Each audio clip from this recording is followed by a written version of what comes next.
Okay, it is 1 o'clock here on the East Coast, and we are going to get started with this session. You saved my life, restroom stories of safety and survival. Hello, I'm Joe Storch. I'm an associate counsel here at SUNY. I use he and him, and just a couple of notes. Those of you who've been attending sessions all week have already heard this, but we are offering closed captioned at the bottom. You can control that yourself by turning that on in the Zoom bar at the bottom of your screen. We invite you to join the conversation using the Q&A button. You can ask questions, and as they are able to, our presenters will get to those questions. And we invite you to tweet or Instagram or whatever other social media things you might do using the hashtag SUNY Spectrum, so you can be part of the conversation and we may feature you on our social media wall as well. I am so pleased to turn it over now to my great SUNY colleague and dear friend, Karren Bee-Donahoe. Karren has been an incredible ally of ours in all sorts of ways, some large, some small, some known, some unknown, as we've done this work to try to address sexual and interpersonal violence against students and members of our college community. And she absolutely jumped at convening this session. Actually, I don't know whether she jumped or not because we're all distant, so we never see each other live anymore, but figuratively jumped at this. She has been such a great partner, such an incredible friend, and to introduce the group we have from ESF and SUNY Upstate, our proud SUNY family. We are so proud to have them, and I'm pleased to turn it over to Karren. Karren? Thank you so much, Joe, for those kind words. When Joe approached me a few years ago about an idea to provide a mirror plate at each SUNY restroom with information for victims of personal violence or sexual abuse in a simple takeaway that they could slip into their bag or pocket, I was more than willing to help. And later, when Joe asked if he could speak at the annual facilities conference, which my office happened to be coordinating last year in Albany, to speak about the SUNY's Got Your Back program, and to include a bag filling event for the relief bags, again, I said yes. I said yes, not only because of my respect for the great work that Joe, Elizabeth, and the whole team have been doing. And I said yes, not only because my position as the Associate Vice Chancellor for Capital Facilities for SUNY involves me working closely with the facilities departments at all 64 campuses. And I said yes, not only because I would be able to provide the data on the number of bathrooms throughout all the SUNY campuses, a key piece of information Joe needed. I said yes because helping another professional in the SUNY organization has always been my approach to my work and my life.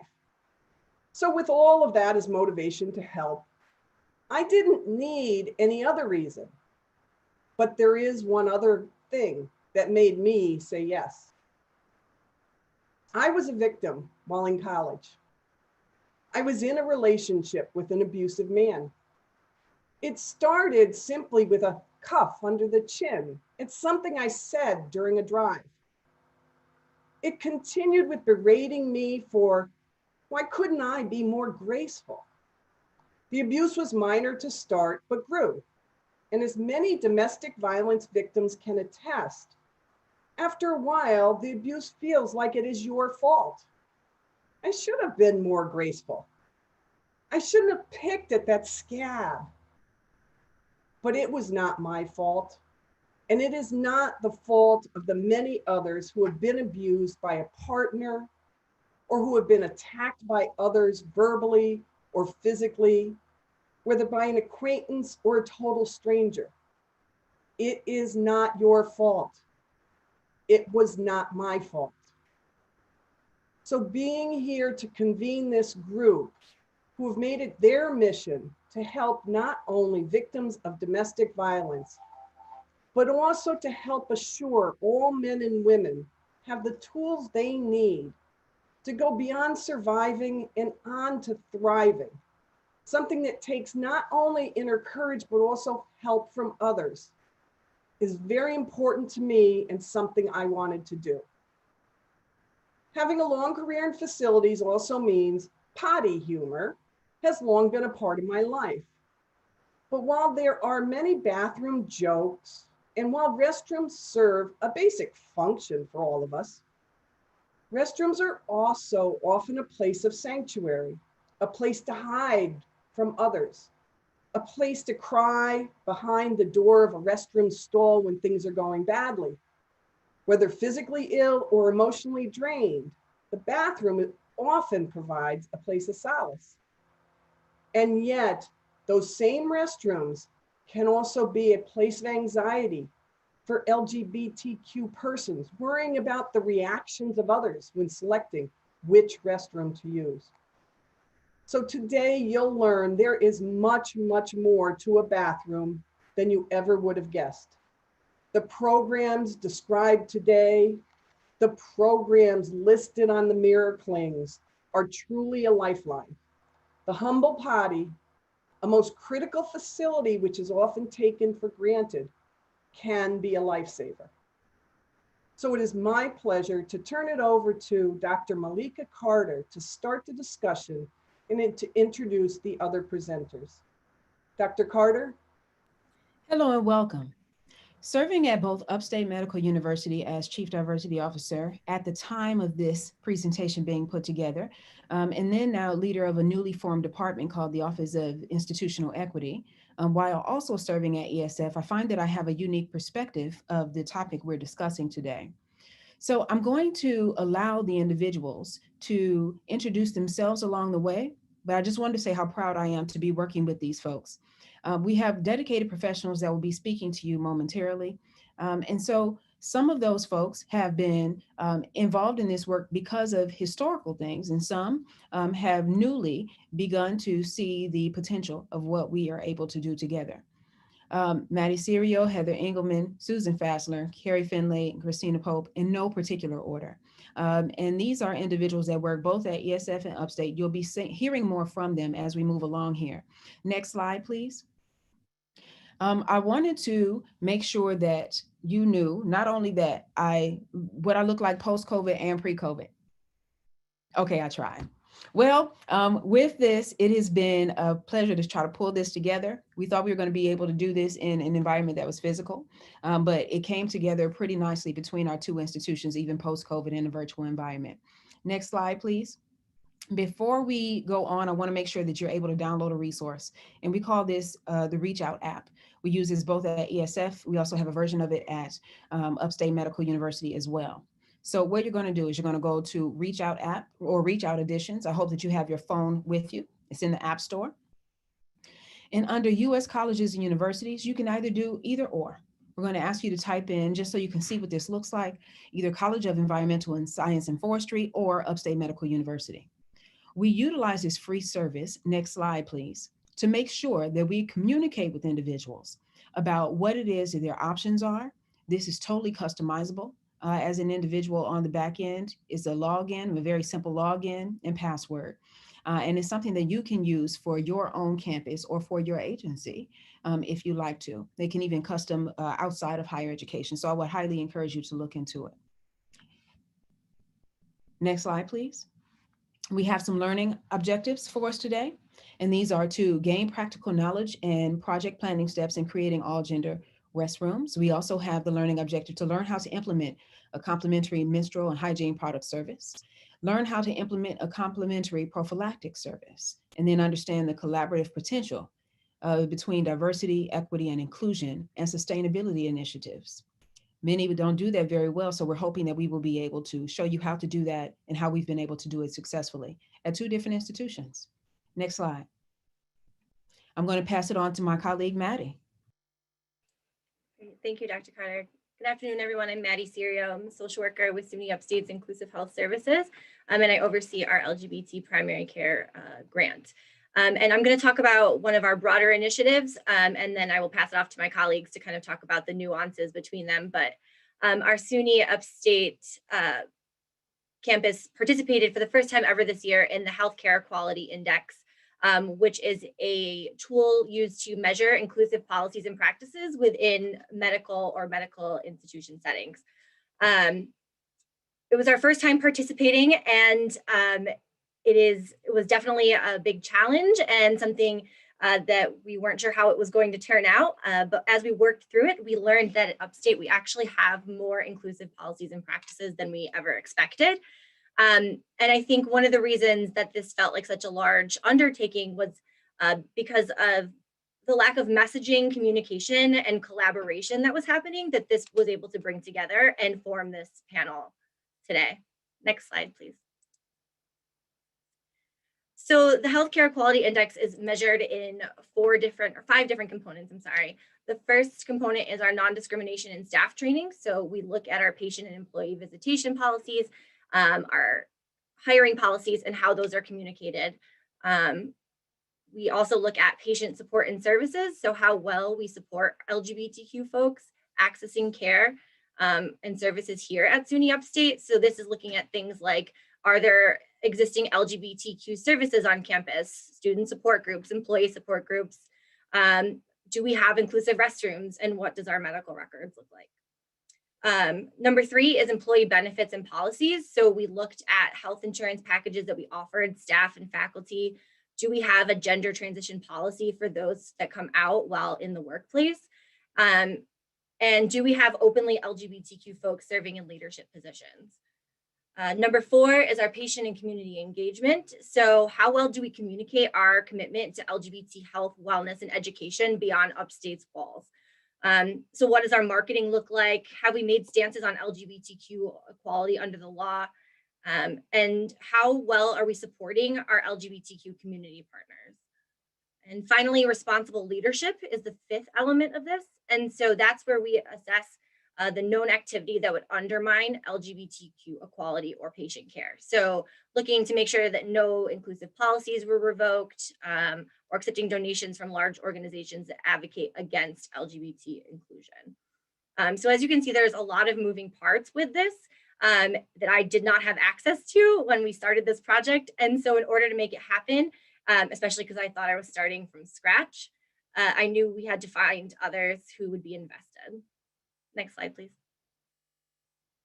So it was important to make sure that I found the correct key collaborating partners. So obviously the Office of Diversity and Inclusion was my first go-to, and lucky for me, little did I know Dr. Carter was also working on similar initiatives at ESF and at Upstate already. So this made my job a little bit easier. We had to work together to get executive buy-in and leadership buy-in, which is a requirement. One of the areas, and I think that's why I am part of this panel today, that I was not anticipating being such a huge key factor in making all this happen, was our facilities team. Dr. Carter had been working, and I think Sue will talk about this a little bit more when we pass it off to her, on bathrooms, that facilities was played a key role for us, and I'll talk a little bit more about that shortly. And then finally, our human resources department. Insurance is confusing, especially with a large institution, and faculty and staff aren't even aware of the supports that exist for them. Next slide. Great. So here you'll see a couple of our successful initiatives that came out of this. So first, we have our LGBT resources page. Initially, when you Googled SUNY Upstate and LGBT, all that came up was an outdated website from our student group and the clinic that I work in that provides primary care.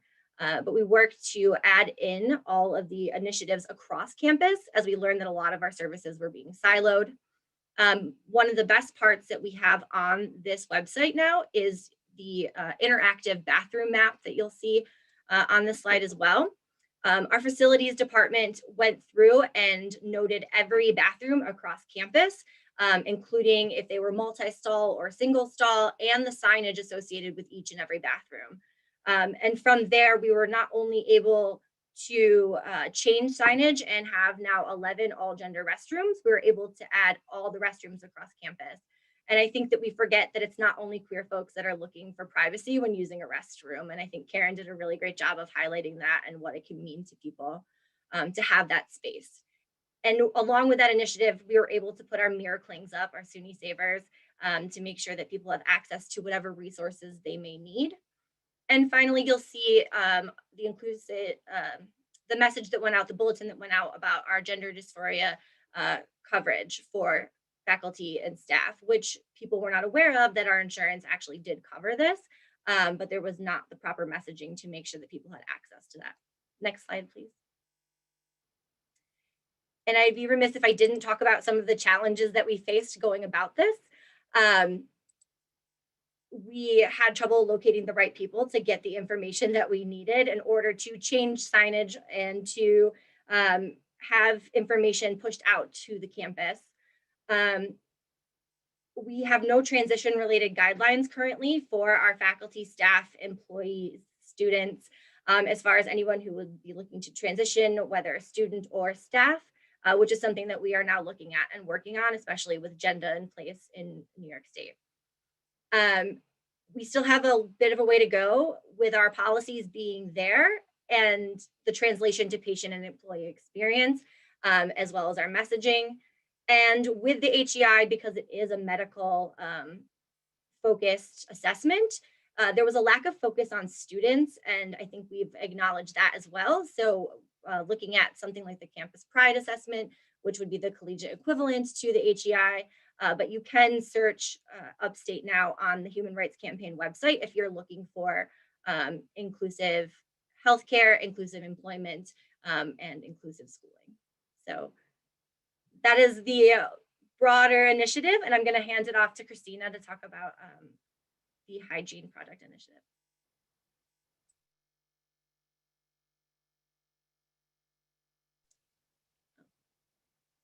Christina, I think you're muted. Just sorry, technology issues. This is Christina Pope. I'm the director of the Health Sciences Library at Upstate Medical University. We should have a poll coming up before we move into the next slide.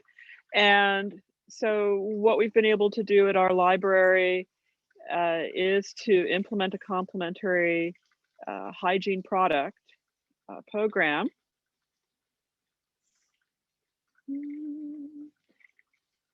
Are we seeing results coming in from the survey? There we go. Okay.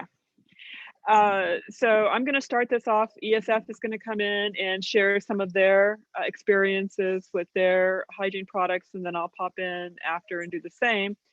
And so I think this is really interesting. When we look at the results from the poll, we have 54% right now not providing menstrual products or hygiene products in all restrooms.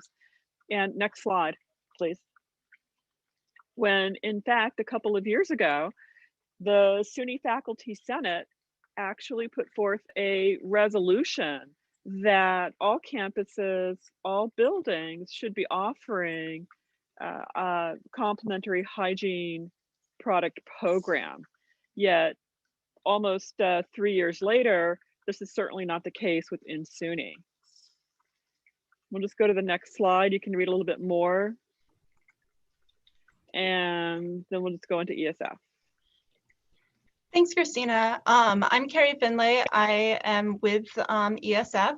And as you can see, we have a couple more polling questions here to get an idea of who would pay for these menstrual or hygiene products on your campus, if you know that information, and also what you think might be the biggest challenges for your campus. So in this section, you're going to hear about some of the challenges and successes that we've encountered both at ESF and at Upstate in implementing the free menstrual product program. So yeah, taking a look at some of the results, most of you don't know who would pay for these products, which is totally fine. I didn't know on our campus until we actually had this happening. And definitely finances being the overarching winner for what the biggest challenges would be. And I think especially now when all of us are having budget issues, that's a big issue. So hopefully we'll be able to help you figure out how you can make that happen feasibly as well. So the free menstrual product program at ESF is very recent. So it's only been implemented over this past winter break. So we haven't even seen a full semester of having these products available with everybody on campus. Prior to this, free products were available in women's gendered restrooms, but now we have them in all of the restrooms on our campus, including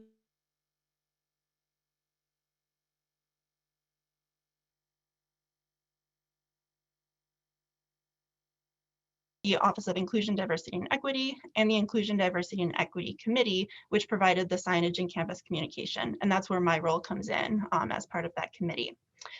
So you can see in the picture what it looks like in our restroom. So we have these small opaque baskets with lids to keep them in.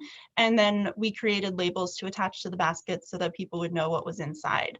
And the reason we got these is because they're small, unobtrusive, they're easily accessed by people who might need those products, but they're also easily ignored by people who might not. And when we move to the next slide, you can see up close what the labels look like. So if we go to the next slide.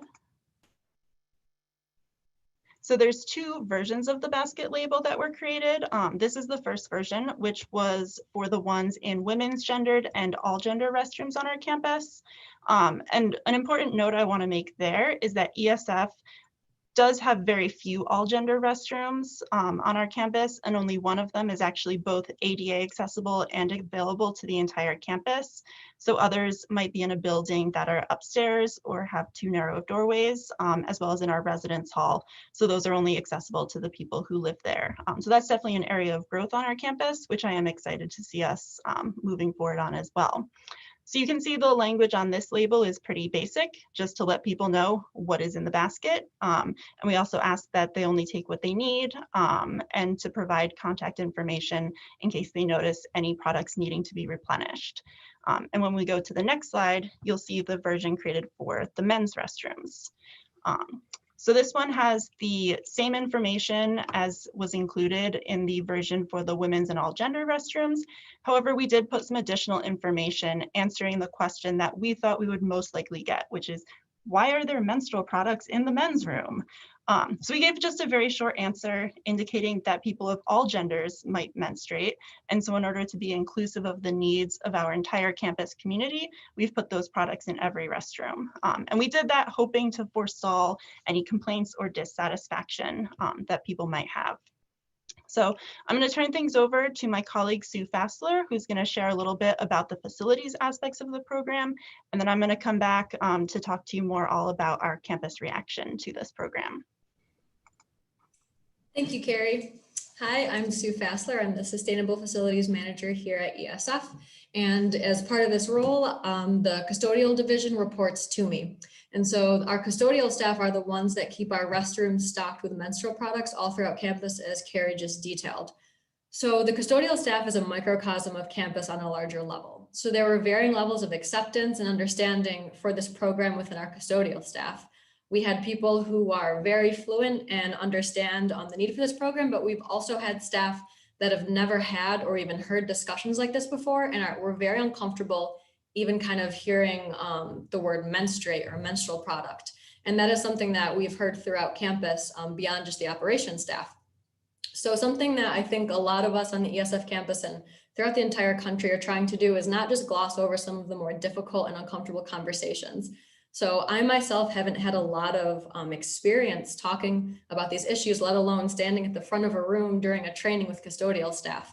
So we really did kind of set the ground level to have people ask questions and for everyone to provide feedback. And some language that really resonated was detailing and really digging into why would someone dislike a change that is making someone else's life so much more full and able to be lived, and it's not doing any harm to anyone else.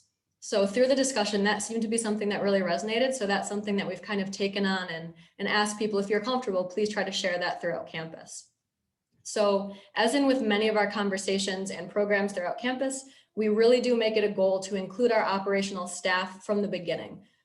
We really try to stay away from like the top-down, heavy-handed mandates that are just like, this is what you have to do, go fulfill this duty. It's how do we create this program together? How are our custodial staff, who are the front lines of so many things, how do we protect them from bearing the brunt of potential negativity? So we did this by helping to understand, first of all, why this program was being implemented throughout campus and why it was important, providing folks with some talking points in case they are questions. We ask the custodial staff to report issues to their direct supervisor or then to me, because we do not expect our custodial staff to bear the brunt of negativity on campus. They should not be the people that are taking on any difficult conversations that they might not be comfortable with. They should feel very safe to say, you know what? I can pass along this person's contact information, and then we kind of take it from there. And as with many campuses, especially now during COVID, funding is very constrained. So we set the ground level right from the beginning that this will not take funding from other operational areas, but it's something to kind of supplement and add to the suite of services that we do provide to campus. So I will turn it back over to Carrie now. Thanks, Sue. So as Sue mentioned about the generally positive reactions of the custodial staff, like overall, our campus had a positive reaction as well to the implementation of having these products available in all restrooms. So I personally received several emails from people expressing their support for the initiative and being glad that ESF was providing this necessary service. Of course, as with any changes, you will never make everybody happy. So there was some backlash, which I think mostly came from people feeling confused about why menstrual products would be necessary in a men's restroom, because it's not something that you will see everywhere, and it's not something that people talk about. So some things that we experienced on our campus were some reports from students that people were making fun of the program on social media. There were some instances of the basket labels and products being defaced, ruined, or thrown out. As you can see in the photo on this slide, a pad was unwrapped in one men's restroom and left out on the counter. And that reaction was really disappointing to me for a few different reasons. A, it's a waste of a product that somebody might need. The goal of it seems to be to humiliate or invalidate men who might need these products. And also, at ESF being an environmental school, we're very focused on reducing waste and promoting sustainability. And so for someone to just waste the product in this way kind of goes against our mission and values as well. And then there were also a couple of messages written on a whiteboard, saying that the writer didn't want menstrual products in the men's room. And some people did also call the facilities department, mostly asking why the products couldn't be contained just to the all gender restrooms or the women's restrooms. Overall, though, like the positive reactions far outweighed the negative. And honestly, I think most people on campus didn't care or didn't even notice. But the IDE committee did decide that we would send out some campus communication just to provide some education and background as to why there were suddenly tampons and pads in the men's restroom. And so if we go to the next slide, we'll see an excerpt from that communication. So this is part of an email that got sent out at the end of January following some of those negative reactions. And the rest of the message included some information on the location of all gender, single occupant and accessible restrooms, links to more information on gender, and also contact information for the Office of Inclusion, Diversity, and Equity, so that we could kind of funnel questions and comments in their direction and away from the facilities department. Kind of like Sue said, they're not the ones who really needed to deal with any issues that people had or answering those questions. We tried to put those off in another direction. And basically in our message, we just wanted to emphasize exactly what Sue was talking about before. Why is it important to have these products available to everyone from a legal standpoint, as well as a moral one? And our basic point was that any individual on our campus might find themselves in need of these products, so they should be able to find them easily accessible to them in any restroom they utilize. And again, I got some very positive reactions from the campus as a result of this communication. And then I also had a student reach out to me regarding a slightly different issue. In the building that her and her lab were in, on her floor, there was only one restroom, which had a toilet cubicle and a urinal, and it was gendered men's. This is the only restroom on the whole floor, so her and all of her female lab mates either had to go to a different floor to use the restroom or try to use that one and maybe have some uncomfortable encounters. So at her request, ESF was able to get that relabeled as an all gender restroom and put a lock on the outer door. So now everyone on that floor can use that one with no worries, which I think was really a great thing that we were able to do. And since this initial communication went out, I haven't heard really of too much other negativity. So I'm hoping that people have just gotten used to having them around and aren't really noticing them now if they don't need them. So we'll see if any of these issues kind of reemerge with our new students arriving to campus. But I think that, you know, it's a really great program to have in place and our campus is pretty happy with it. So I'm going to turn things back over to Sue now, who's going to share about another amazing menstrual product related initiative that she's working on. Thank you. So this, if I might say so, is a very cool and unique project. So it's a unique collaboration between our facilities department, the Office of Inclusion, Diversity and Equity, and the Associated Committee, and the Sustainability Division. So NISAR 3 is the New York State Association for Reduction, Reuse, and Recycling. So a very different side of the house than the other things we've been talking about today. But so they have a College Council grant, which is focused upon materials reduction. So waste prevention and reduction, like how do we get single-use products out of basically our lives on campus? So we thought we could be really creative. And we, in fact, were awarded a $5,000 grant during this summer. And this will provide funding for free reusable menstrual products here on campus. We're hoping to buy between 230 and 300 reusable cups of different sizes, and then also the fabric to do some DIY virtual workshops to show people how to make their own pads, because those are very expensive to purchase right out. So we figured the biggest bang for our buck, the way to reach the most people, would be to do reusable menstrual cups. And so a lot of people don't realize that if someone is menstruating throughout their lifetime, they might use about 11,000 tampons. And these are single-use products. A lot of them have plastics in them and they get disposed of. And if someone chooses to use pads, the number is even greater. So this is kind of an under the radar issue because people aren't comfortable talking about menstruation. So I think this is a really good way throughout our campus to normalize this conversation. I'll get more into that in the next slide.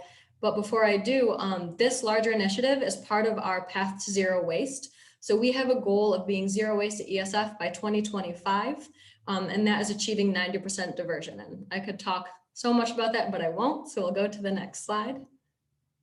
So project goals, as I mentioned, to normalize conversations about menstruation here on campus, to pair sustainability and financial accessibility. So a menstrual cup through our wholesale pricing, we'll be able to get that for about $21 per cup. We'll be providing that for free on campus. But if someone were to go purchase their own, these cups can run you between 25, 30 bucks. So that can be a really high initial investment, even though over the lifetime of the product, it's much cheaper than a single-use product. So we're pairing sustainability with accessibility in that way. And of course, we're also trying to reduce the amount of material that we're sending to the landfill or the incinerator. So our objectives are to systematically target single-use products on campus because we have signed a pledge with the Post-Landfill Action Network to try to refrain from using single-use plastics on our campus. And we're integrating this within this broader context here on campus.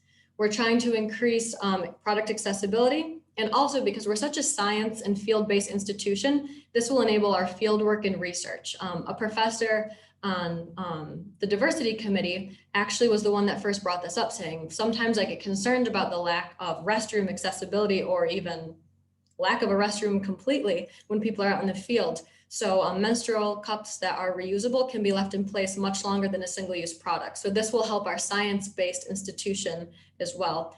And so this product or this program, we will be trying to engage faculty, staff, and students. And this will take very different types of messaging for different types of people and groups on campus. It's not going to be one size fits all. So next slide, please.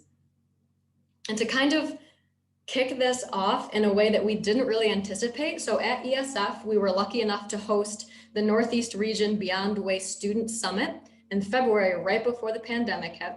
So this was a really cool event where we had 9 different simulations. And one of those simulated topics was for a group of students to create a reusable menstrual product giveaway on campus. So on this fictitious campus, we had a bunch of ESF students in on this project. So they created TikToks, they created an Instagram account. They came up with the idea of hosting like period parties or full moon parties. Like they were getting really creative. Like how can we message this and generate excitement here on campus? So once we secured the grant, I was able to reach back out to the ESF students to see if they'd want to be involved in a real life project here on campus, and they're very much energized. So NISAR, the granting institution, told us that they were extra interested to see how this works because they'd never received a proposal like this ever before. So I think it's a really cool, unique case study that will pair so many different things and blend so many different things on campus. So I am happy to answer questions about that during the times in the future, but I'm done now, so I will turn it back to the next presenter.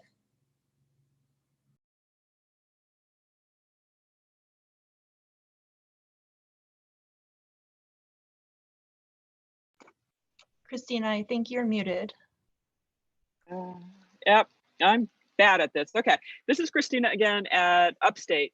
And I think one of our most important takeaways is that all of our institutions have a different take on how we're going to do things. And at the Upstate Health Sciences Library, the library operating budget actually purchases all of our hygiene products. And these are pictures of the hygiene products. And we went a different route with our signage and a different route in how to make them available. We just put them in a little basket, got the basket on Amazon. There's a little table, you'll see a larger picture of that table later, and just a sign that says, hey, please just take one. We've been providing complimentary hygiene products since about 2016, before the SUNY faculty resolution went into play. With the faculty resolution, we did include the men's designated restrooms with these.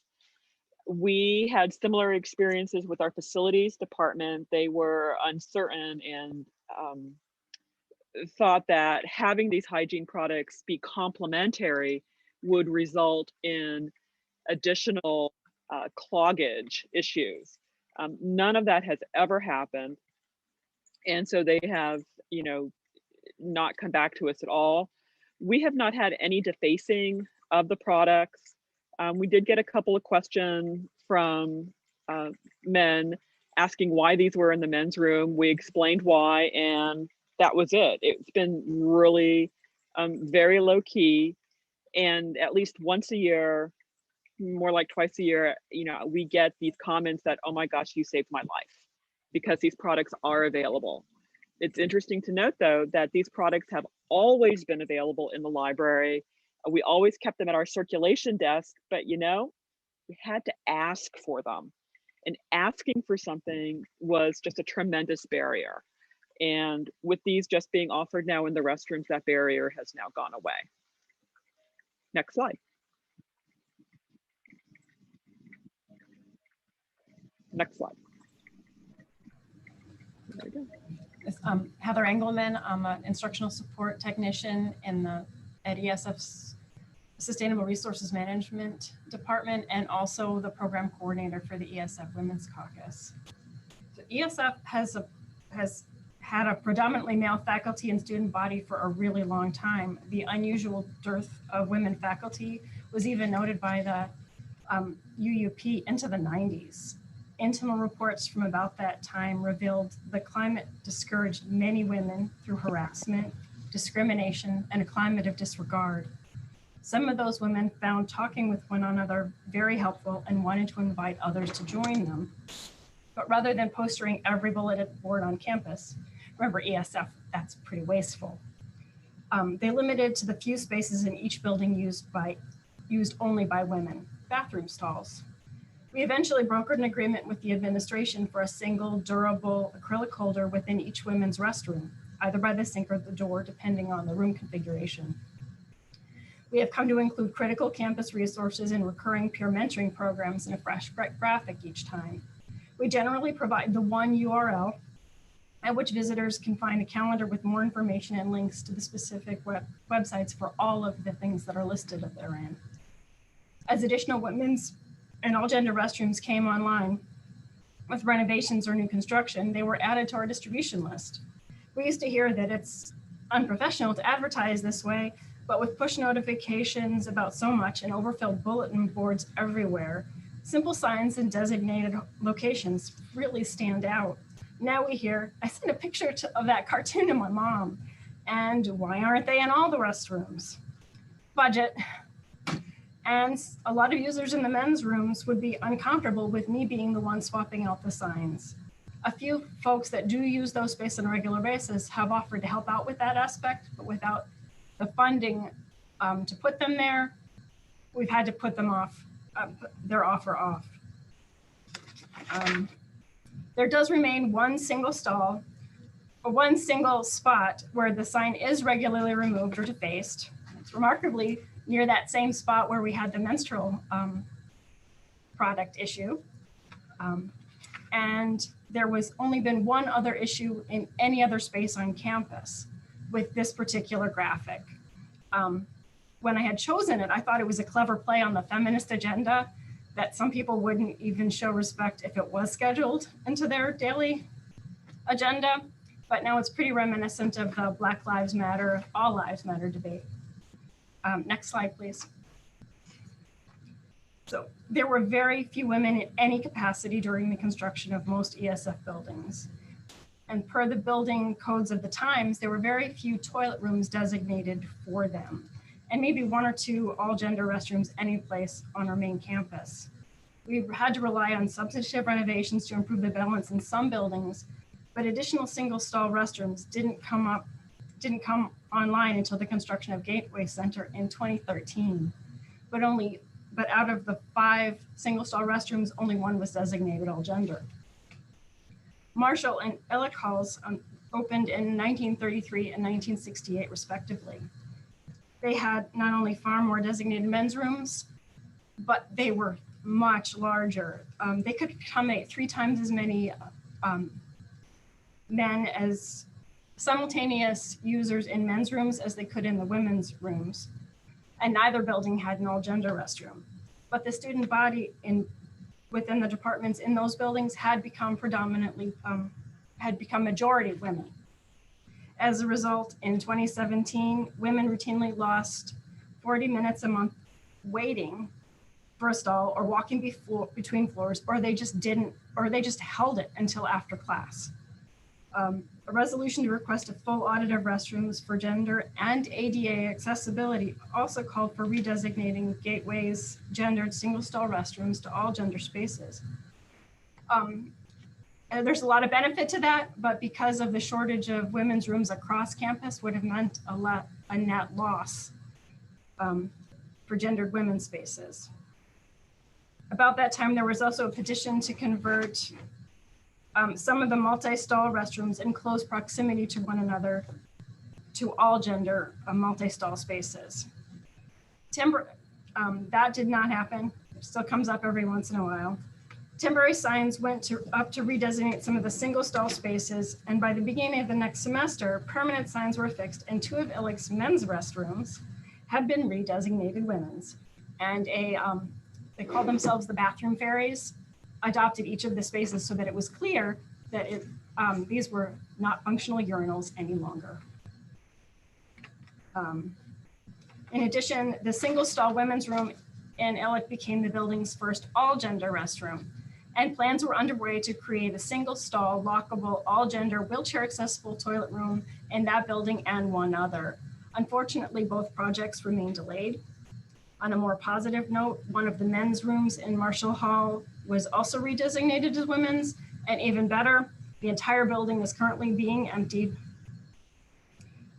for a huge renovation project, a multi-year renovation project that's going to improve functionality for the two departments that are housed there, add a number of additional all-gender wheelchair accessible restrooms, and increase physical accessibility between multiple buildings on our campus. Next slide, please. ESF's Choose Action Network is our coordinated community response team.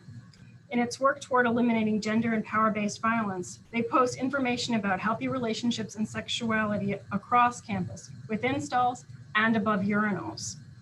Quarterly stall talks provide a general list of programs and trainings, resources on and off campus, and wellness tips. The current editions are about trauma. Because dates and locations of events are prone to change, those details are advertised in other ways closer to the events, including those calendars posted in the women's and all gender restrooms.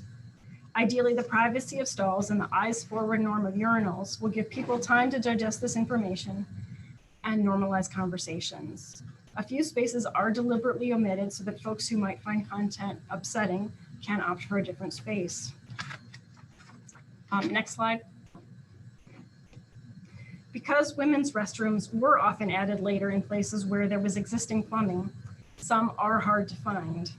After students mentioned that it would be so much easier to find these places if there was just a list somewhere, the Women's Caucus revised its private bathroom signage checklist to include accessibility of the spaces, as well as the locations of all single-stall restrooms across campus, regardless of gender, and posted it on the college website. It's since been linked from the Resilient Oaks app. Wording about gender was written in partnership with our former Title IX coordinator, and notations about menstrual products was posted ahead of the rollout of the products and signs, because SUNY needed to know which of the women's and all gender restrooms also need the baskets. The campus also does have a Google map, the Google map that inspired Upstate's, but it focused just on the single stall restrooms. I know Christina will discuss Upstate's approach on the next slide. And I am going to unmute myself, hopefully successfully this time. So at Upstate, or at the Upstate Health Sciences Library, what we've done is we had the opportunity to create all gender restrooms on each of the floors in the library. So each floor has a female designated, male designated, and an all gender restroom. And we were able to do this, just through a renovation project. So each of the restrooms, each of the all gender restrooms, you can see the sign here. And the signage discussion is very interesting. And if you are looking to do something like this in your campus, I would encourage you to make sure that you touch all bases. At Upstate, for this particular sign, this is like a $60 sign. The President's Council on Diversity, the Hospital Diversity Committee, and the university president all got involved in selecting this sign. And in the end, they went with this because they thought that the toilet, even though none of our toilets actually look like this, let alone our urinals, would be universally recognized as a restroom. Plus, of course, the handicap icon, and that's a frontward facing handicap icon. That's the new one. All of our restrooms include what you see on the right. So each of them, again, regardless of gender designation, have that hygiene product basket. I actually need to pause and say at Upstate, we refer to these hygiene products. You've been hearing from ESF, they're referring to them as menstrual products. This is simply a difference in vocabulary at the institutions. And at Upstate, our students came to us and said they felt uncomfortable in referring to these products as menstrual products and requested that we use call them hygiene products. So of course we did that. You'll also see underneath, that's our prophylactic display, and all of our restrooms have that. And the all gender restroom, you can see the TP. We actually know how popular our all gender restroom is simply because we're unable to keep it stocked in TP in the regular dispenser. So we always make sure we have spares. You'll see a Sharps container too. The Sharps container we only have in one of the all gender restrooms, the one on the first floor, because it's the most active. And we also have one in our lactation room. As it turns out, a Sharps container, you have to pay a monthly fee to have those emptied. And so we worked with facilities and agreed that we would just do one in the all gender restroom and then one in our lactation room. Next slide. These are the signs that we do have in our restrooms. These are in all of the restrooms, not just the all genders. And here's a copy of the cling. And I know we had a question in the Q&A about the cling. So here's a picture of that. It's a front back, and it just attaches to the mirrors in the restrooms. And we also provide information on reaching out to our LGBTQ primary care. That's been something that's been of interest for our student body. So we're make sure that we include signage for that. And again, just a picture of our regular sign, just please be courteous and take one at a time. I'll say in the 4 years or so that we've been doing this, every once in a while, it's really pretty rare, someone comes in and just sort of empties a basket. The great thing about that is we're very confident that whomever is doing that is using the products for the purpose for which they were intended. So we're not really too upset about it. If we see that happening more than once within a week or so, we will put out another sort of gracious sign to just remind people again to be courteous and do that.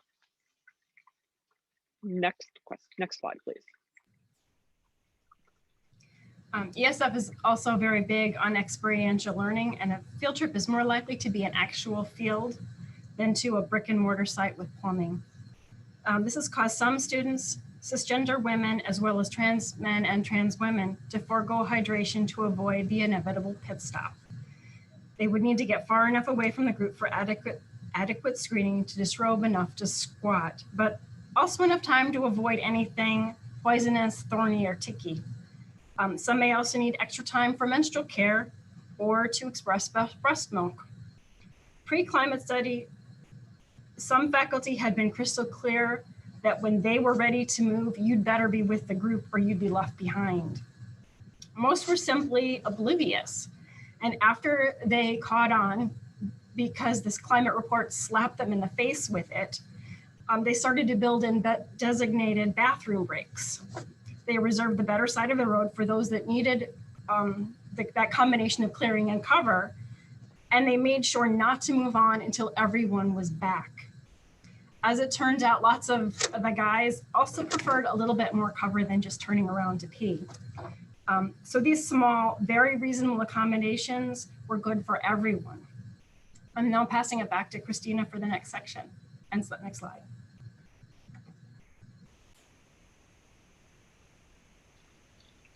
So prophylactics and lubricants. So for years, we had at our Upstate Health Sciences Library, we had been debating whether or not we could provide complementary condoms in our restrooms. And we went back and forth, and we were always very concerned for two reasons. One, we wanted them to be complementary. So how could we provide a complementary product and yet still ensure that they were safe and not being tampered with?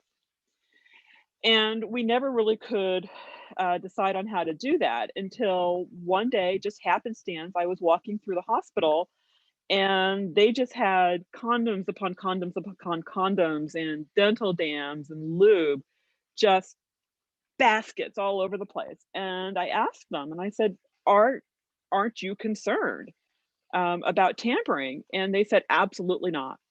And I said, is there anything in your professional literature that you talk about at your meetings that, you know, you talk about this? And they're like, no.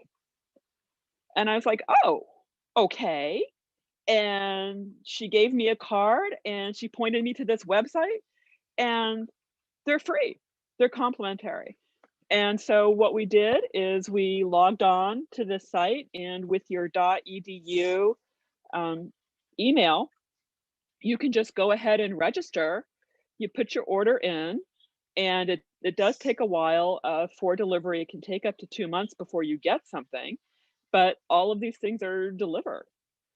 The one thing that we discovered in offering barriers and lubricants, there was two things. One is the finger pots were not individually wrapped. And so even though we ordered those initially, we did not choose to continue to do that because, again, they weren't individually wrapped. And two, the lubricant was or continues to be incredibly popular. So we make sure that we always order a lot of lubricant. We've been doing this now for a little bit over a year. And again, very popular. We haven't had any pushback from students, faculty, facilities. And, you know, again, these are the baskets that you saw in a previous slide. It's pretty rare that we have any of this stuff swept. And it's just been a very popular service. Next slide.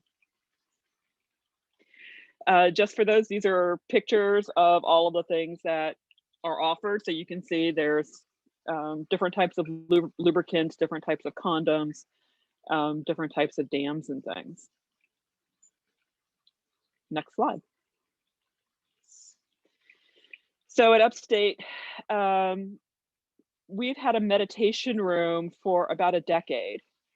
And we had a recent renovation in our basement, and that meditation room was being swept. Next slide. And what we have, and during that renovation, we were able to get both the meditation room and the lactation room. And for those of you who are not aware of it, I included a slide here for the Fair Labor Standards Act. Next slide. Where, you know, really the lactation room needs to be its own room, and it's not supposed to be a bathroom. Next slide. And so this is what we have in the Upstate Health Sciences Library. So we've got 2 chairs, 2 tables, the microwave, there's a phone, a refrigerator. Again, you can see that Sharps container, the sink. There's a USB adapter in there so you can just plug in your stuff. And we also have a stash of supplies that we work with the Milk Expression Coordinator to get, so we don't have to pay for those. But in case anybody forgets anything, they can do that.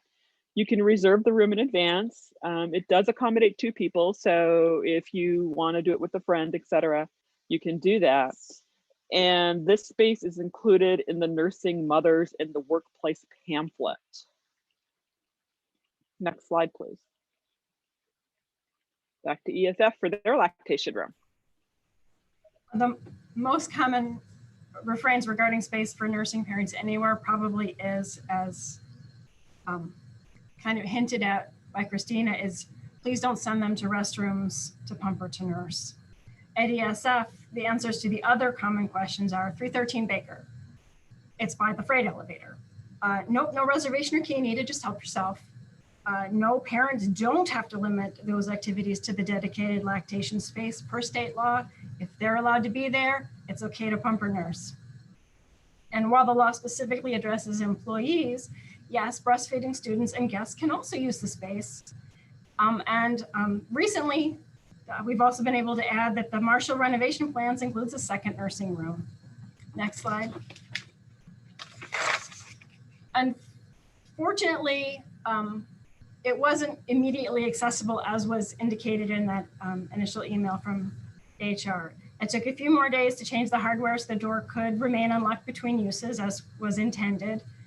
And it wasn't actually move-in ready.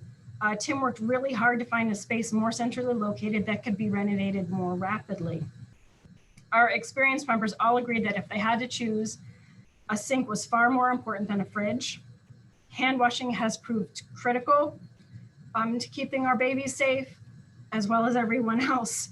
And they argued it's far easier on their minds to keep pump milk with them in coolers rather than to have to loop back to a shared and unsecured refrigerator. In October, the verdict came down that this would indeed be the only spot that we could have for a long time, and that they'd ordered a sink. By January, we were fully operational.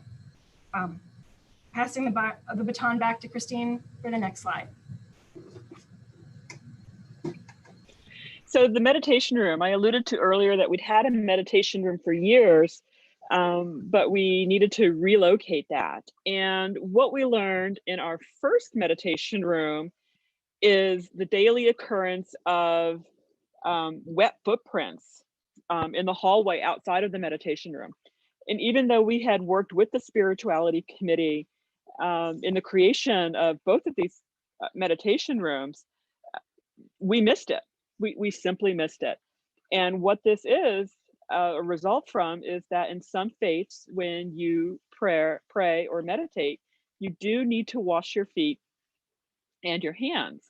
And so when we were able to take 2 on our meditation room, we were able to include a Wudu station. It's WUDU, and that's what you see here in the slide. And this, allows persons to wash their feet and their hands.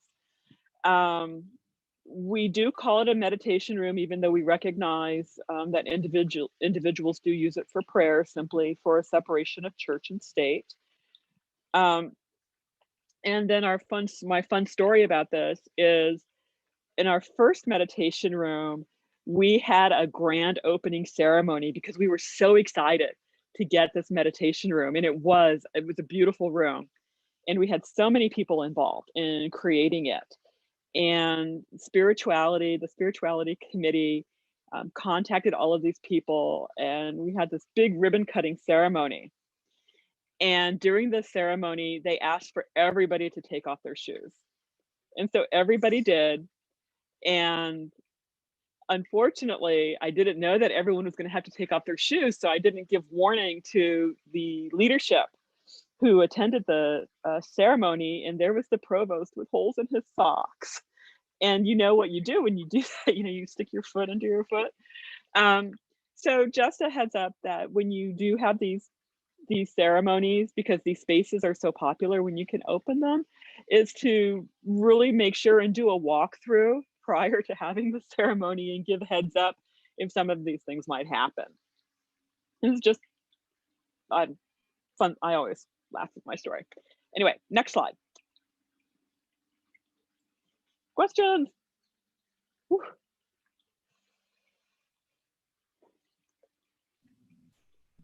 There have been along the way, this is Dr. Carter chiming in. Thank you so much, everyone, for giving us questions and answers. And I'd like to just say shout out to all of you who are giving us some really great tips as well. For instance, Michael Munson, him says, I noticed on the slide it says Nursing Mothers in the Workplace pamphlet. I know this pamphlet may be written by someone else, but it would be lovely to have that title not be gendered, since some folks may need the lactation room who don't identify as mother. We appreciate that. We appreciate and then, thank you, Melissa, also for saying awesome, great work, and thank you. If you have other questions, we'd like for you to make sure that you insert them into the Q&A feature of our discussion today. We would appreciate that. Thank you so very much. If I can, there was one question, well, there are a couple questions that came up that I thought would be a really interesting conversation. And one was about having the menstrual products in the men's room. How can we help men who might need those products feel comfortable, like to take them out of the little bin and to use them in that space, which I think, when I was thinking about it, I'm like, well, the best answer would be to create all single stall restrooms everywhere so that everyone can have, privacy, because I don't know who wouldn't appreciate that in a restroom. But I think it might be interesting for us to think about how can we help create a better campus culture to not only be accepting of having those products in the men's room, which might be enough of a challenge. We've seen that some people don't like that, but then to have men be like, okay, the products are here, but do I feel safe enough to actually access them and use them? And how can we help make that better and easier for people to be able to do that? I thought that was a really great question, and I appreciated it.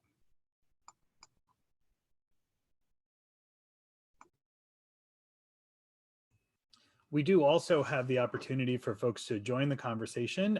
If you indicate so by using the raise hand feature in Zoom, we can call on you as our speakers are going through the questions. So we will watch for that. Please keep on looking at some of the great questions and comments that have come in.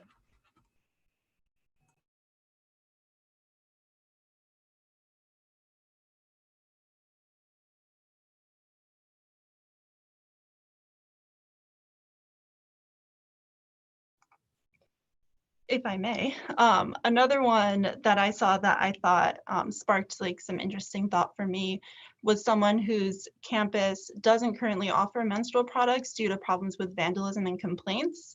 And currently people can only access supplies through the health center. And they've tried to get more availability, but any response is that staff should buy them with their own personal money. And at their university, at the VP and above level, it's all cisgender men. So it's kind of, they're having trouble navigating that. So I don't know if anyone has any advice or thoughts on how to navigate some of those systems, because I can definitely see that being a big challenge. So this is Christina. at Upstate. And, you know, frankly, when we first started to do this project for our hygiene products, it was a result of facilities actually taking out the vending machines for hygiene products in our restrooms. And they just did that. We were never informed why. They just sort of disappeared one day. And I guess we just sort of did it without, you know, beg for forgiveness as opposed to asking for permission. And I had a tax exempt BJ's membership, and I went to BJ's, I bought a bunch of hygiene products, and then gave a receipt and asked for the receipt to be reimbursed from research funds. And it was never a problem. I got reimbursed. Later, a couple of years later, they were like, oh, well, this is cool, but now what we want to do is supply these through central stores. Because they thought they were cheaper. And so then, but we still have to order them from central stores and pay for them from the library's budget. What was interesting in the conversations with facilities is they're concerned that having hygiene products in the restrooms would result in clogs, you know, clogs with the pipes. And in fact, when you push back, or when we pushed back, it was like, well, you know, tell us about these clogs. What are you finding in these clogs? And all of the discussion that they had was just about excessive use of toilet paper, putting towels in the urinals, in the toilets, and the occasional reporting of shirts and jeans. But there was never any data about clogs being the result of flushing of the hygiene products. And so when you engage them in that conversation, then they just begin to realize that, you know, this isn't really the problem. There are other things going on. And after that, never a problem. We have quite a few questions. I'm going to ask that the panelists really take a peek at those, the open questions that we have, in order to move through them fairly quickly. But as we're doing that, we do have an attendee who's asked us, can each of the speakers share their biggest lesson learned through their work on these projects? And I'll speak first to that because I have the honor and privilege of being at both institutions. One of the things that I learned is that identity is important, who holds space. And a lot of matriarchs and patriarchs in my life have told me that if you're not at the table, you're on the menu. So it's important for you to be there. And I'm really, really grateful for the opportunity, because I know that if I had not been there, there would not have been the opportunity to speak aloud a need on behalf of a large group of people. So that would be mine. And I'll ask anyone else too, especially if you have an answer to one of the other questions that we have here. Mm-hmm. Well, this is Christina. I think the lesson I've learned and continue to learn is that I'm never going to get it 100% right. Every service that we've provided, you know, you discuss with all the committees and all of the stakeholders and the students and the faculty and everybody that you think has, you know, a toe in the conversation. And, you know, there's some other department, there's some other group, there's, you know, someone else on campus that, surprise, you know, wants to have a discussion, or, you know, finds out about it and they're like, oh, this is really great, I wish I had known about this previously. You know, but also, you know, we call them menstrual products too. And at our campus, you know, the students weren't really wild about that. So you find these things out. And I think it's just really important in doing these services is that you continue to listen.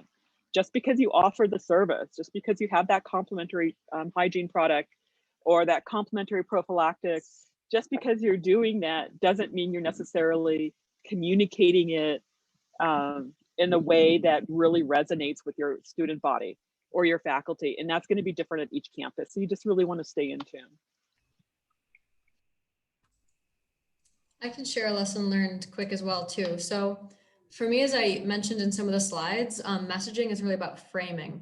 And so frequently on campuses, we rightfully so do focus on how do we reach our students, but we can't forget about our faculty and staff who are the regular people that interface with our students and could kind of massage or mold their opinion one way or another. Like, so I'm thinking of a specific example I have. So we're clearing out one of our buildings for a major renovation and shifting people throughout campus.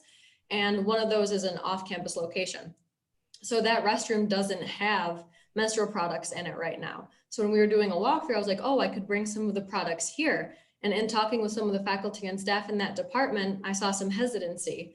And there was kind of an uncomfortable comment. And I think in one of our restrooms and some of the messaging Heather talked about, it said, do you sometimes catch yourself laughing awkwardly, not knowing what to say after someone says something that makes you uncomfortable? I caught myself in that laughing awkward moment because I could tell the person wasn't comfortable talking about it. So I hearkened back to that sign and I decided to say something. I said, just be ready for the time when we start talking about reusable menstrual products. Like, I tried to kind of make it a joke to open the door to further conversation. And that person said to me, that's gross. So that made me think I need to start a lot more, or we in general should be reaching faculty and staff to explain why these programs are so important, impactful to so many different people for so many different reasons, because we would hate to have all of this positivity, all of this hard work, all of this important work. We can do so much good, but one comment that makes someone feel a certain type of way or make someone kind of shrink back, that person isn't going to want to engage ever again. They're going to remember that one negative comment instead of all of the good steps that we've taken. So that's something that I've learned too, is to redouble the effort to talk to people. And I didn't really realize how uncomfortable these conversations are for so many different people. And even in our custodial staff, they've been so upfront saying, and they're the ones that said, I'm from a generation, I was raised in a way where we're not used to having these conversations. It's so much more out in the open now. And that's something that I don't think we do talk enough about on campuses. This really is difficult for so many people on so many different levels. It's changing and unlearning and relearning the ways that people have lived so much of their life. So bit of a rambling answer there, but I've taken a lot of lessons learned from this group of people too. This is Christina. I'm sorry, I'm just gonna pop in for a second with the lessons learned. One of the great moments is when you're giving a tour to students and you just mention as part of your services that you have these complementary products, that your meditation room has a voodoo station. And sometimes they say, wow, that's great. Sometimes you just see their eyes sort of brighten up and you know you did the right thing. No matter how hard it was, no matter how long it took you, you know you just did the right thing. And it's just a wonderful moment. This is Heather. I would piggyback on Sue's comment that the faculty, they set the stage and the climate in classroom conversations. So making an impact on them is critically important. The students, many of the students get it. They really do, but the faculty sometimes forget. And it's important to keep the conversation going. When I've been at ESF for a long time, but I've only been in the instructional support title for 5 years. And when I was hired in that role, the issue of students fainting in the field had resurfaced. That had initially gone away. The new faculty that had been hired to replace the older guard never got the message about making sure you build in those bio breaks. And so the students were again not drinking enough to keep themselves going through the afternoon. So it's important to keep telling those stories because some people might not have heard it the first time, and there's always new people coming into the conversation. And normalizing conversation is important. I think for me, two things that I learned going about this project was one, you can be as well-intentioned as you want to be, but if you're working kind of within this silo of your own department and your own work, it's not translating to everybody's experience. And so it's not as helpful. It's only helpful for the people that you are touching and working with directly. And in order to be inclusive, we have to start looking institution-wide at what that looks like. And then the second thing I think for me would be is that when you start working on inclusive policies and inclusive restrooms and things like that, you start uncovering more things that you could also be doing better. And so it does create more work. And I think that sometimes can deter people from going about it. But I think that we can shift that and kind of look at it in a frame of like areas for growth or opportunities that we can strengthen and better support our students and faculty. I want to check in to see if there are any lessons learned. We do have a question in the queue to put that person live. So should I move on to that? All right, great. Marissa McCasty, we are unmuting you. And you can join us to ask your question. I actually didn't have a question, so that's weird that it popped up. I just want to say thank you. The work that you all have been doing is fabulous and very inspiring. So thank you for all of your information. Excellent. Thank you, Marissa. And if anyone does have a question or just wants to come on to say thank you, then they can just use the raise hand function down at the bottom. I will also share as a point of personal privilege, there was discussion of the clings, and Karren at the beginning had such a lead role in that, and you all are implementing that. But Elizabeth Brady and Morgan Clifford, who are doing so much work to make this session go, also played key roles in designing and ordering them and having them delivered and then delivering them to campuses across the state. And I just want to acknowledge their leadership and their great work in us getting out 1 million of those, which is the order that came in, and we're just really grateful. Why don't we move on to some of the other questions that are in the queue, and I will watch to see if anyone else raises their hand. So Joe, this is Karren. One of the questions that was in the queue is about the mirror cling. And I'm just gonna put it up a little, let's see if I can get it to show. But you know, I can't get it to show unless I'm in front of it. It says, take this with you, because the question was, well, how does a student know that the back has all this great information? So the key is it says, take it. And the way it's put on the mirror is such that it's easy to just grab it from the bottom and it just pulls right off. It's real, it stays, but it doesn't stay. And so if you read it, you say, take it, and then it's got a little bit of information on the front, and then the back has a whole lot of good information to take with you. So hopefully that answers that question. And that's exactly right. The idea was that a student could take it with them and it can actually fold and then unfold and be used. There's a stickiness to it, but there's no sticky substance on it. Think of it as the same material that, you know, if you get maybe an oil change and there's the little sticker-ish thing in the top left corner of your windshield, that's essentially the same concept. And so we've heard of folks who have taken it and been able to access those resources later. Elizabeth shared the link. You are welcome to edit it. You know, it's created by SUNY. So any other campus, any other institution, any agency, take it, edit it, make it your own, use it. If you want, reach out to any of us. We can tell you what we did on procurement. And again, we were able to drive our costs low by ordering 1 million of them. They're not free, but we're happy to share that. Anything SUNY can do, they're absolutely happy to do.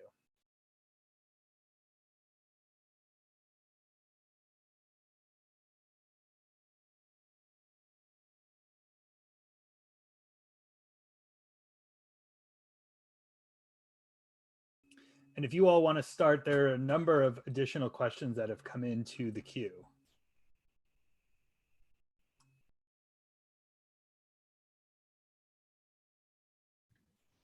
This is Dr. Carter leaning in. I'd like to just share that someone is asking, how do we get facilities on board?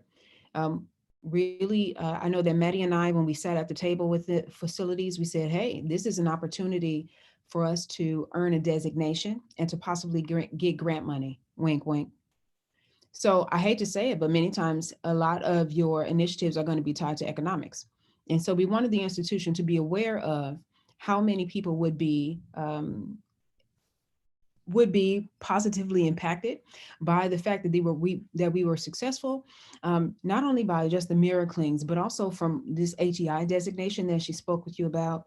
We also realized that we needed to make sure that we had our things facing our patients as well, that we could establish a system and in climate of trust. So we knew that individuals seeing that all the way down to a brochure that represents a same-sex couple, right? That was on a table at the hospital. Every single thing had to be strategic, and we made sure that we let them know that that strategic initiative was going to translate to more dollars and cents, more clients coming through the door, more people feeling like they can trust this place, more people feeling secure and coming here and consulting with us. So that's one of the things that I would say that Maddie and I had to do, but I'll let her share more about how we negotiated that with facilities.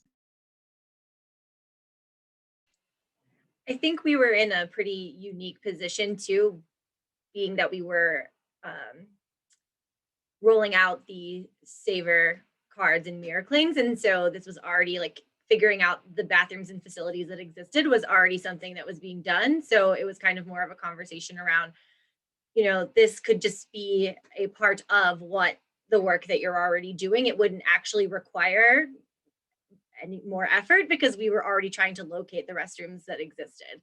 And being a large campus, we needed to, with many buildings, we needed to know where those were. So I think it tied really well to that initiative. And I can jump in quickly from a facilities perspective. So I report, and I'm part of the facilities department here at ESF. So I'm an ESF alum, and the reason I wanted to come work here was to do sustainability work. I did not think I would have a future in facilities at all, but now I'm so glad that I do, because I live in both worlds. So I'm a member of our sustainability team, but my day-to-day reporting structure, I manage custodial, grounds, mailroom, stockroom, shipping, receiving, and the fleet. And because of that, we can inject sustainability into all of these operational areas. So instead of having to ask another manager for permission to do a training and not having the power or ability to follow up, achieve buy-in, and really see a program through inception to implementation, it's really been absolutely phenomenal. And I think it's worked out really well. So I would say to get creative with org charts. My position was something that was kind of, I'm the first person to hold this role. So I think it was kind of a unique step into a different box that the college took. And I think it's going pretty well, hopefully. We have Kim in the queue, and Kim, we will ask you to unmute yourself and ask your question to our panel. Hi, can you hear me? Mm-hmm.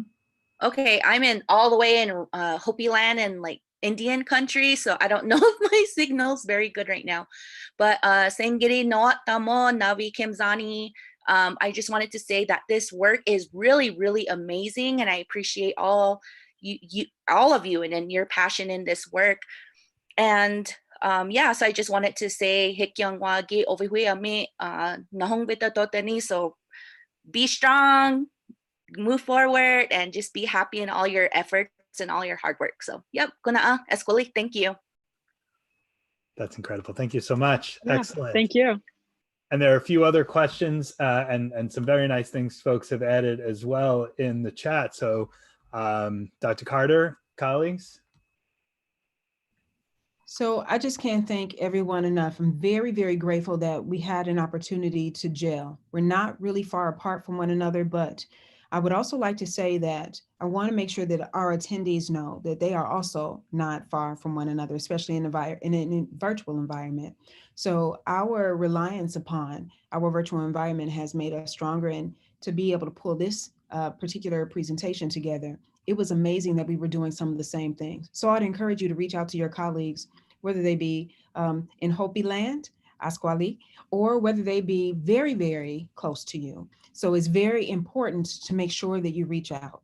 I think that all of us can appreciate the times that we're in by the fact that we can reach out to each other in various different ways that we have not been able to rely upon in the past. So with that, very, very much thanking every single person that has put this together, all the way from our SUNY partners, our institutional partners within SUNY, as well as the individuals who have from around the country reached out to us via email and said, hey, I'm excited about your presentation. Any last words, team? Well, we do have time for about 2 more questions, and we have Danielle who's in the queue. Danielle, I'm going to unmute you, and you are live. Hello. So I'm a campus advocate, so I'm not like paid by the school. I'm not, I guess, faculty in that way, but obviously some of the ideas we've talked about today and some of these initiatives are really exciting. And I'm just wondering if this is something I'm able to pursue on my campus, or if it really needs to be kind of maybe up to, you know, facilities, Title IX, and actual faculty. If you have a Violence Against Women's Act grant, you can also search that out as well. There's various different ways that you can tap into resources. I saw Maddie had taken herself off of mute. I was just going to say that for me, my role at Upstate is not associated actually with the university itself. I am in an outpatient clinic. I'm a social worker. I oversee our primary care grant, but I felt very passionately about making sure that we had things that were inclusive. And so if you can find the right people to partner with, which I think is a lot, I think everyone here is kind of what we did, is finding the right people that have the same vested interest as you, and then maybe have connections throughout your institution is a great place to start. And it's a catalyst for a conversation. Yeah, and this is Christina. I'm a librarian. And my team, bunch of librarians. We don't report to facilities. We just started a ball rolling, and as our ball got bigger, we found other partners, and you just sort of cross-pollinate ideas, and you just keep going with it. So yes, you can do this at your organization, I think is the answer. I would add that it also wasn't initially part of my job either. I was hired to fix equipment and work on computers. But I had a special interest in this also as an alum at the time of that climate survey report. And I had been working part-time doing STEM programs. And when I was hired to do this job, my chair said that he thought that those things were really important, and would I be interested in rolling that into this position as well. And I'm really glad that he had the foresight to do that. Well, on behalf of the conference group and the State University of New York, I want to thank all of you for this incredible presentation. I think you could see from the comments and the chats coming in how practically useful it's going to be for folks, how exciting people are to have it. I do want to mention that today the Fourth Circuit, which is in the Atlantic, issued another landmark decision involving Title IX and the Constitution and the right to use a bathroom that corresponds to one's gender identity in a case, Gavin Grimm, that we have been following for a number of years. That joins a number of other cases that have been coming out recently. We will cover that and a number of those cases at the closing session, the 9-on-9 panel. I do invite you to return at 3:30 Eastern for a pandemic and political uprising, creative, inclusive, and anti-racist online classrooms for now and beyond. And again at 5:30 for our session, Empathizing with Queer Youth in System of Care. We have 2 more great days of content, Thursday and Friday, and we look forward to you joining us at those next sessions. Thank you, Karren, for convening this. Thank you to our great panel from Upstate and ESF, and we will see you a little later in the afternoon at the next session. Be well, everyone.